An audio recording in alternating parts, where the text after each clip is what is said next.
అందరికీ hi, welcome to uncle kitchen zone 2024. నేను మీ ఎంజద్. ఈ రోజైతే మనం కోడిగుడ్డుతో ఒక స్పెషల్ వేపుడు సూపర్గా ఉంటుందండి. దీన్ని మీరు వేపుడైనా అనొచ్చు, కోడిగుడ్డు పొరటైనా అనొచ్చు. టేస్ట్ మాత్రం చాలా డిఫరెంట్గా ఉంటుంది, చేయడం కూడా చాలా ఈజీ. ఇది ఇంకెందుకు ఆలస్యం వచ్చేయండి మన రెసిపీలోకి.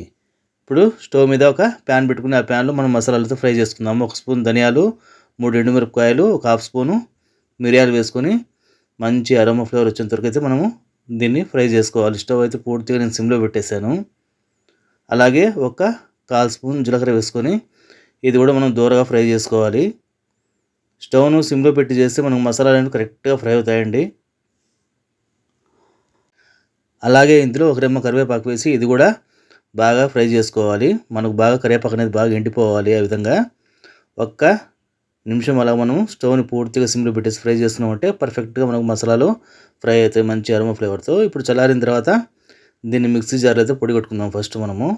ఫస్ట్ ఎండుమిరపకాయలు వేసి కరివేపాకు, జీలకర్ర, ధనియాలు వేసేసి మనము దీన్ని పొడిగా అయితే మిక్సీ పట్టేద్దాం.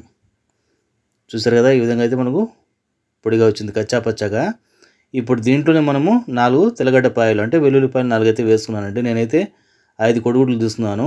దానికి తగ్గట్టుగానే మసాలాను రెడీ చేసుకోవాలి. ఇప్పుడు ఎంత వీలైతే అంత మనము మసాలాను బాగా మెత్తగా పొడి కొట్టుకోవాలి. మనకు మూత తీస్తేనే మంచి అరోమా ఫ్లేవర్ అండి. సింపుల్ మసాలా ఇది, టేస్ట్ మాత్రం చాలా బాగుంటుంది. చూసారు కదా, మన మసాలా అనేది ఈ విధంగా పొడిగా అయింది కదా. తెల్లగడ్డలు వేసిన తర్వాత దీన్ని పక్కన పెట్టేసి ఇప్పుడు ప్యాన్లో ఒక 3 చెంచాల నూనె అయితే పోసుకుందాం మనము. ఈ ఎగ్ వేపుడు అనేది మీకు రసమన్నంలో కానీ, సాంబార్ అన్నంలో కానీ, పప్పు అన్నంలో చాలా బాగుంటుందండి. నూనె మనకు వేడెక్కిన తర్వాత నేను ముందుగానే ఇక్కడ 5 కోడిగుడ్లు అయితే పగలగొట్టి పెట్టుకున్నాను. దీన్ని కలపాల్సిన అవసరం లేదండి, ఇలాగే మనం ప్యాన్లో వేసుకునేయచ్చు. ఎందుకంటే దీంట్లో ఎలాగో మనం కలుపుతాం కాబట్టి అన్నీ మిక్స్ అయిపోతాయి. పచ్చ సోన కానీ, తెల్ల సోన కానీ మొత్తం మిక్స్ అయ్యేలాగా బాగా మనం కలుపుకోవాలి. స్టవ్ అయితే నేను లో టు మీడియం ఫ్లేమ్లో పెట్టి ఈ విధంగా చేశానండి. ఎందుకంటే ఈ విధంగా చేయడం వల్ల మనకు మాడకుండా ఉంటుంది, కరెక్ట్గా కోడిగుడ్డు అనేది ఫ్రై అవుతుంది. ఈ విధంగా మనం ముక్కలు కట్ చేసుకోవాలి. మెల్లిగా కలుపుకోవాలండి. ఎలాగంటే అలా కలిపేసామంటే మనకు పేస్ట్లా అయిపోతుంది. అలా కాకుండా మనకు ఒక 1/2 ఇంచు కానీ, 1 ఇంచు కానీ ముక్కలు అది విధంగా ముక్కలు వచ్చేలాగా కలుపుకోవాలి. ఈ విధంగా చేసుకున్నామంటే మనం వేసిన మసాలాలు కూడా కోడిగుడ్లో బాగా పడతాయి, తినడానికి కూడా మనకు బాగుంటుంది. మరి మెత్తగా పేస్ట్ లాగా అయిపోతే టేస్ట్ అనేది మనకు మారిపోతుంది, బాగుంటుంది. ఈ విధంగా ఒక 2 నిమిషాలు ఫ్రై చేసిన తర్వాత కొద్దిగా పసుపు, అలాగే రుచి తగ్గ ఉప్పు అయితే వేసుకొని మనం వేసిన ఉప్పు, పసుపు కోడిగుడ్లు బాగా పట్టేలాగా ప్యాన్ మొత్తం 4 పక్కల కోడిగుడ్లను బాగా కలుపుకోవాలి. స్టవ్ మీడియం కానీ, హై కానీ పెట్టకుండా లో టు మీడియం ఫ్లేమ్ పెట్టుకున్నామంటే మనకు కోడిగుడ్డు అనేది కరెక్ట్గా ఫ్రై అవుతుందండి. మరి ఎక్కువ పెట్టేసామంటే మనకు లబ్బర్లా అయిపోతుంది ఫ్లేమ్ అనేది స్టవ్ది. ఈ విధంగా ఒక 2 నిమిషాలు ఫ్రై చేసిన తర్వాత మనము రెడీ చేసి పెట్టుకున్న మసాలా ఉంది కదా, ఆ మసాలాని అయితే కోడిగుడ్లు అయితే వేసేద్దామండి. ఇంతే అండి మసాలా. దీంట్లో ఈ రెసిపీనే మనకు ఈ మసాలానే కోడిగుడ్డుకు మంచి టేస్ట్ ఇస్తుంది, ఫ్లేవర్ కూడా ఇస్తుంది.